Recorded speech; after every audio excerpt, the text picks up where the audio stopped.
Olá, gente, sejam todos bem-vindos e bem-vindas ao site. Estamos na aula 5 e hoje vamos encerrar a parte de concordância verbal. A aula 5 será mais longa porque nós temos todas as regras que faltam para trabalhar, mas a gente precisa adiantar, seguir e a próxima aula já será de concordância nominal. Então, olha só, primeira regra da aula 5. Gente, hoje nós vamos focar principalmente em sujeito composto, certo? A concordância verbal, certo? Aliada ao sujeito composto. Quando eu tenho mais de um núcleo, é que eu chamo de sujeito composto. Então, olha só, eu tenho duas possibilidades básicas. Estou me referindo à regra geral. Olha só, o sujeito composto ele pode surgir antes, certo? Do verbo, e o verbo pode surgir antes do sujeito composto. E existem diferenças aí quanto à forma comportamental do verbo. Então, dê uma olhadinha para cá, olha só. Quando eu tenho um sujeito composto e o verbo surge depois, a gramática diz, na regra geral, que esse verbo ele tem que ficar no plural obrigatoriamente. Agora, é óbvio que nós temos exceções. Eu acho que vocês se recordam, por exemplo, de uma exceção que nós já trabalhamos, certo? Eu acredito que na aula 3, em alguma das aulas já trabalhadas, eu citei para você que quando eu tenho núcleos sinônimos ou quase sinônimos, esse verbo pode ficar também no singular. Johnston, me dá um exemplo aí porque eu reviso. Olha só, aquela frase insistência e persistência, pela regra geral, deveria ficar marcam sua personalidade. Mas pode ficar também marca porque eu estou diante de núcleos sinônimos ou quase sinônimos. Só lembrando que isso é uma exceção. Pela regra geral, o verbo deve ficar no plural. Certo? Estamos estudando a regra geral do sujeito composto. Agora, olha só, quando o verbo surge antes, pela regra geral, ele vai poder concordar com o núcleo mais próximo, ficando no singular, ou ele pode concordar com a totalidade, ficando no plural. É bom lembrar isso, tá certo? Então, pela regra geral, se o verbo surge depois, plural obrigatoriamente. Só que nós temos exceções, vamos conhecer outras hoje. E quando o verbo surge antes, ele pode ficar no singular ou no plural. Mas também tem exceções para esse caso de número 2. Na verdade, uma exceção para o caso de número 2. Eu não vou escrever aqui, certo? Mas tem no material teórico que você vai entender o que eu vou falar agora. Olha só, pela regra geral, quando o verbo surge antes, ele não pode ficar no singular e no plural? Pode. Só que o que é que acontece? Se esse verbo ele exprimir reciprocidade, se ele indicar reciprocidade, apenas o plural é aceito. Ou seja, o plural passa a ser obrigatório, mesmo o verbo surgindo antes do sujeito composto. Johnston, me diz uma coisa, o que é um verbo que exprime reciprocidade? É um verbo que faz com que os núcleos participem de uma única ação. Johnston, me dá um exemplo, abraçar. Eu não posso falar abraçou-se João e Maria depois da briga. Abraçou-se não. Ô John, se o verbo não surgiu antes, mas o verbo abraçar exprime reciprocidade. Eu não posso falar João e Maria abraçou-se, João e Maria abraçaram-se. E se eu pegar esse verbo e colocar antes, o plural também passa a ser obrigatório. Abraçaram-se Maria e João. Um outro exemplo de verbo que exprime reciprocidade, que cai muito, não é o verbo ofender. Eu não posso falar também ofendeu-se Maria e João depois da conversa. Tem que ficar ofenderam-se. Então atentem-se para os verbos abraçar e ofender. Vamos para outro caso. Olha só, gente. Nós vamos conhecer agora mais uma exceção da regra geral. Johnston, que exceção é essa? Olha só. É quando eu tiver núcleos, certo? Núcleos em gradação. Núcleos dispostos em gradação. Ô Johnston, o que é que quer dizer núcleos dispostos em gradação? Algo gradativo. Certo? Quando eu falo, por exemplo, isso tem no material teórico, tá? Eu vou falar, mas você vai entender numa boa. O que é, Johnston, núcleos dispostos em gradação? Olha só. Quando eu tenho, por exemplo, um ano, um mês, uma semana, um dia, perceba que está diminuindo, não é? Isso é núcleos dispostos em gradação, certo? Isso aí é um exemplo de núcleos dispostos em gradação. Um ano, um mês, um dia, certo? Então, quando eu tenho núcleos dispostos em gradação, o verbo pode ficar tanto no singular quanto no plural. Eu posso falar, ó, um ano, um mês, uma semana, um dia não é suficiente para matar a saudade. Mas eu posso falar também, não são suficientes para matar a saudade. Johnson, me dá outro exemplo. Não tem aqui no quadro, mas eu tenho certeza que você está entendendo. E tem no material teórico também. É porque como é uma frase longa, eu quero ganhar tempo com você. Então, olha só. Johnson, me dá outro exemplo de núcleos dispostos em gradação. Olha só, uma hora, um minuto, um segundo não é suficiente para estudar o assunto.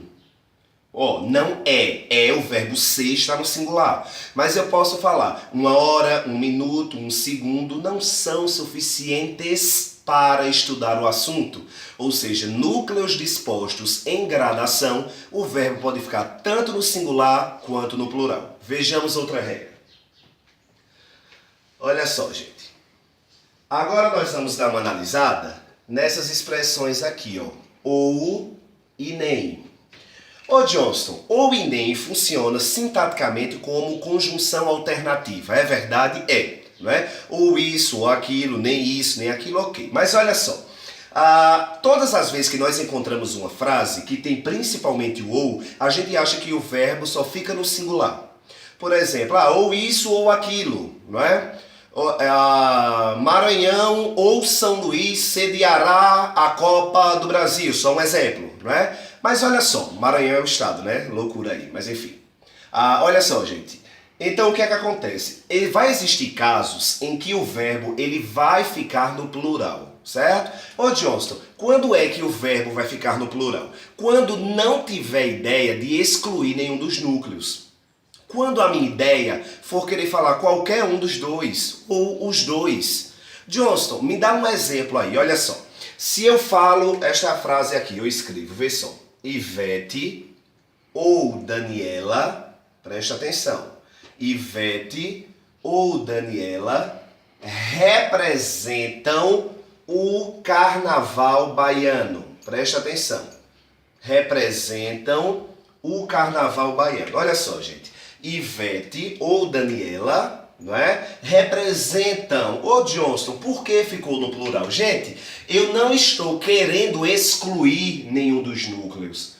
O que eu estou querendo falar é que ou Ivete ou Daniela, qualquer uma das duas, representam o carnaval baiano. Ou seja, são duas pessoas que representam aquela cultura. Minha ideia não é de exclusão. Ou seja, o plural passa a ser obrigatório.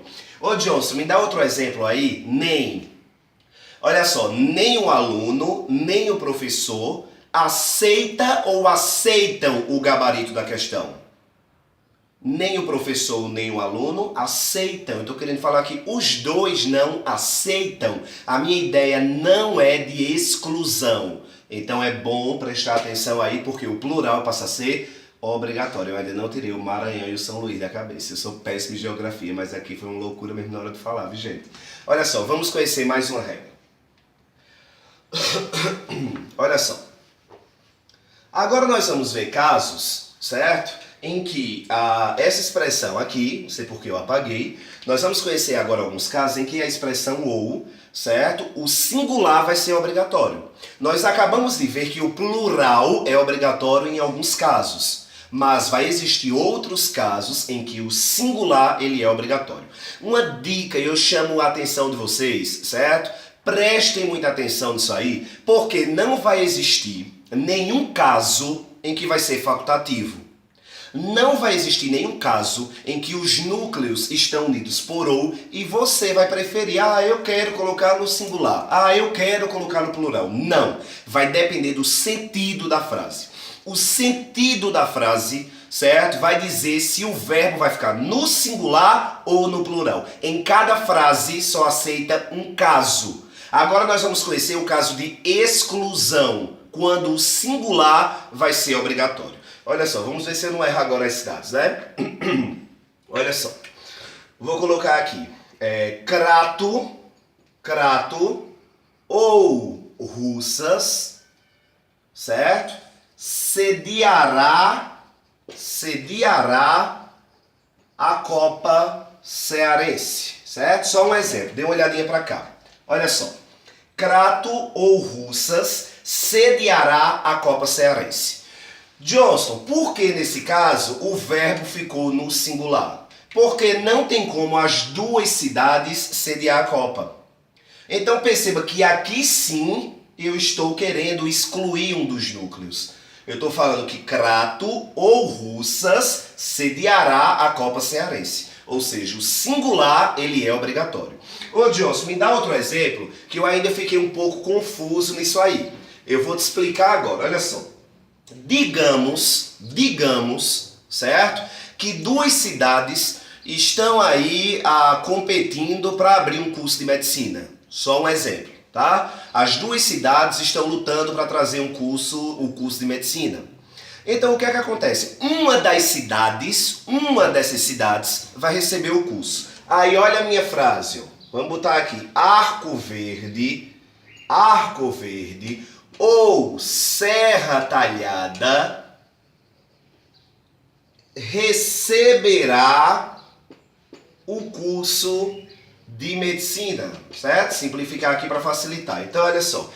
Arco Verde ou Serra Talhada receberá, o verbo ficou no singular, porque é uma das duas cidades que receberá o curso de medicina. Quando a minha ideia for de exclusão, o singular, ele passa a ser obrigatório. Vejamos outra regra.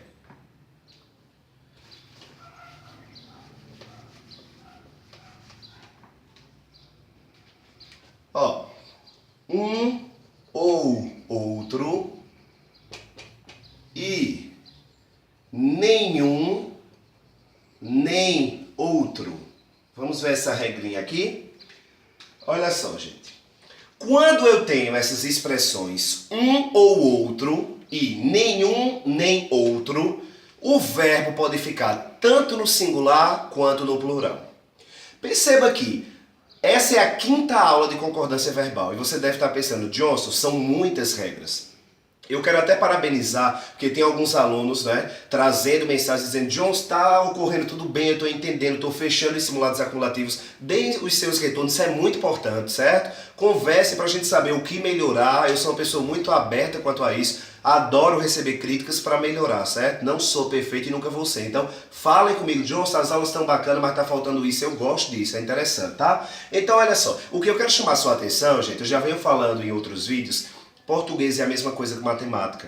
Muita gente chega a pensar que vai chegar na prova de português e vai fechar a prova porque fala português. Perceba que eu tenho muitas regras. Em cada frase do teu concurso, do teu vestibular, vai existir uma regra e você precisa identificar ela. Precisa tirar a ideia de que português eu vou responder com sentimento. Eu amo português. Você estuda português, senão você não tem como amar uma prova pesada de português achando que vai responder porque você fala a língua. Então, olha só.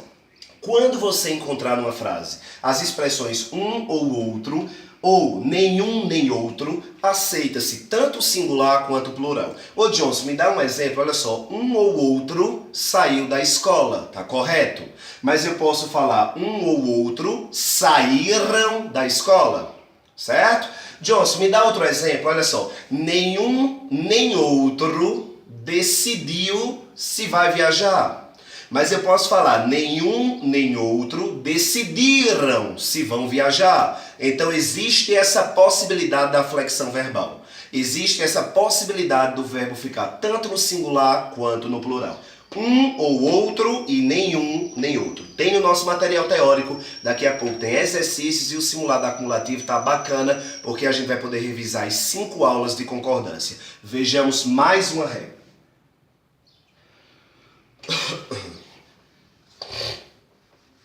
Gente, agora nós vamos dar uma olhadinha nas expressões correlativas, certo? Expressões correlativas.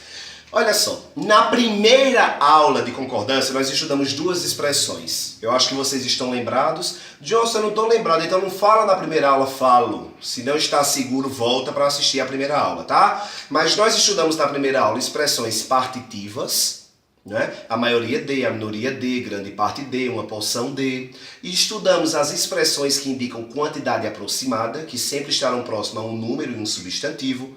Cerca de 300 alunos, perto de 400 professores. E nós vamos conhecer agora na quinta aula a terceira expressão, que é a expressão correlativa. Ô Johnston, o que é uma expressão correlativa? Não só, mas também. Perceba que é uma expressão correlativa. Eu estou correlacionando um termo com o outro. Quando eu falo tanto João quanto Maria, tanto quanto é uma expressão correlativa. Então dê uma olhadinha para cá, olha só. Quando eu falo não só a seca, mas também o pouco caso castigam o Nordeste. Dê uma olhadinha para cá, ó. Estou centralizando para ficar mais fácil aí, para a gente entender, para não pegar nenhuma parte e você entender melhor, certo? Quando tá meio doido, mas você vai entender do mesmo jeito. Olha para cá, veja. Não só a seca, mas também o pouco caso castigam o Nordeste. Prestem atenção nessa regra, gente. Não só, mas também é uma expressão correlativa, certo? Não só a seca, mas também o pouco caso. Eu estou correlacionando pouco caso com seca. Não só, mas também. Diante de expressões correlativas, a prioridade é o plural.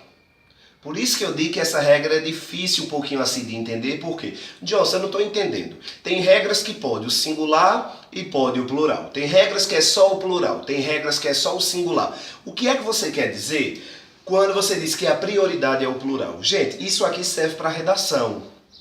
Se você está fazendo uma redação, certo? E lá no meio da redação, não é? Você vai precisar falar algo sobre isso. O tema é baseado no livro de Raquel de Queiroz, não é? A obra O 15, que narra a seca de 1915. Raquel é do modernismo, não é? Da prosa da segunda fase modernista. Digamos que cai aquele livro como leitura obrigatória e aí peguem a redação de lá, seca. Aí, em algum momento na redação, você vai precisar colocar essa frase. Não só a seca, mas também o pouco caso castiga ou castigam o Nordeste. Olha o que eu vou te dizer. O plural, ele é prioridade. Isso quem fala não sou eu, é a gramática. Porém, o singular, ele também é aceito. Certo? Ô Johnson, então não é mais fácil dizer que é o singular ou plural? Não. Todas as gramáticas e a Academia Brasileira de Letras chama sua atenção para, se for você que vai escrever, opte pelo plural. Faça a opção pelo plural, certo? Eu não posso fazer a prioridade pelo singular. Agora, se for uma questão de verdadeiro e falso, como a prova da Polícia Militar do Ceará, lá se colocar, por exemplo, diante de expressões correlativas, o singular pode ser aceito. O singular é aceito, tá verdadeiro. O singular ele é aceito. Agora, numa prioridade de uma questão discursiva, você vai priorizar o plural. Ficou claro isso aí, gente? Não só, mas também, tanto quanto, são exemplos de expressões correlativas e a gente tem outras aí no material teórico. Vamos para a última regra da aula 5. Olha só, gente. Agora nós vamos conhecer, certo? Os apostos recapitulativos. Quando é que como é, Johnson, que o verbo se comporta diante de aposto recapitulativo? Já vou começar com uma frase, olha só. Quando eu digo, por exemplo, química, física, matemática, nada entra na minha cabeça. Uma frase aí que eu já ouvi muito, né? É bem do dia a dia, mas só pra gente entender isso aqui, tá? Olha só. Química, física, matemática, nada entra na minha cabeça. Eu quero que você se recorde agora ao início dessa aula 5, quando eu falei para você que quando o verbo ele surge depois do sujeito composto. Ô Johnson, eu tenho um sujeito composto aqui demais. Aqui eu tenho 3 núcleos: química, física e matemática. Pela regra geral, o verbo deveria ficar no plural, mas aqui é mais uma exceção. Por quê, Johnston? Porque apareceu esse nada aqui.